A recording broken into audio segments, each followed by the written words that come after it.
Hello, cartoon fans, and welcome back to Art Smart. Today we're going to be talking about Looney Tunes, the Golden Collection, and this is Volume 2. Making sure I grab the right one. Yes, Volume 2. I'm going to start with this one because, honestly, I don't have Volume 1 and I haven't seen it, so I can't really review that for you. But I'm starting with Volume 2. Now, I want to first start briefly, though, talking about the Looney Tunes Golden Collection and the fact that it is kind of taken a backseat, I think, to the Walt Disney Treasures series. A lot of people seem to spend a lot of money on the Walt Disney Treasures series, and they tend to look down on the Warner Brothers discs, when, in all honesty, I think these are much better DVD packages overall than the Disney cartoons. Let me explain to you why. I think one thing is they do a great job of breaking down how the cartoons were made in the Looney Tunes Golden collection here. You have featurettes such as audio-only tracks, which I think is fantastic. You can just listen to the background music of the cartoons, which I think really gives you a different perspective. Occasionally they have audio tracks where you can hear the recording studio performance of the actual actors, which I think is pretty cool. They give behind the scenes on different directors and animators throughout here. Volume 2, let's just remind myself of who they went over. Let me see. They had the background music of Carl Stallings on this particular disc. Pretty cool stuff.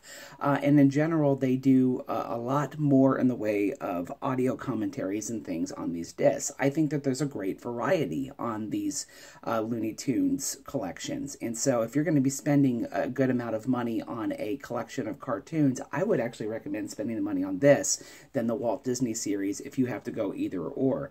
Why do I think Walt Disney Treasures series has done better? Honestly, they've done a better job with packaging. If you just look at the tin here and compare it to just the usual paper sleeve that they have on this looks cooler to people, and people are spending money basically on a nice box. I also think that the fact that Leonard Maltin is on all of these particular discs has given them kind of a consistency where people know who Leonard is. They can anticipate what he's going to say.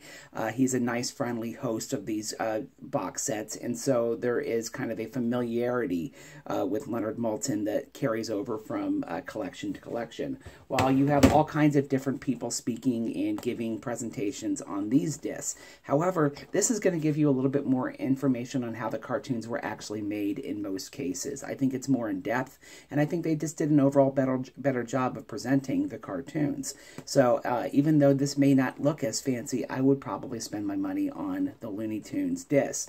Now, each one gives you a variety. One thing that I don't like about them is they tend to kind of give you a grab bag of different things. And one thing that I do like about the Walt Disney Treasures series is they tend to be chronological, or at least give you the option to look at cartoons in a chronological way. They don't really do that here. They just kind of select what they think are representative cartoons for different subjects. And this particular one, in case you're wondering, you have Bugs Bunny Masterpieces, you have Sylvester and Tweety, you have Roadrunner cartoons, along with a couple other ones just thrown in there just as a grab bag. And hold on, what else?